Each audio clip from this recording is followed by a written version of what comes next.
जे पधारा बखाली मोटे पर नोट के जे पधारा बखाली मोटे पर नोट के शॉट शॉट शॉट मधुबनी वाला छोरा का हो हमारे से बात के हमारा दिल से वो न चले पहुंच के ऐसे जे पधारा बखाली मोटे पर नोट के ऐसे जे पधारा बखाली मोटे पर नोट के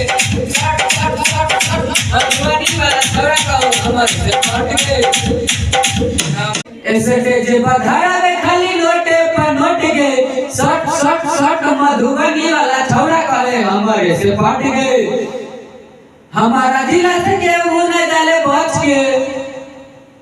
ऐसे शॉट मधुबनी वाला छौड़ा कहे हमारे से फाट गए मधुबनी वाला छौड़ा कहे हमारे से फाट गए मधुबनी वाला छौड़ा कहे हमारे से फाट गए।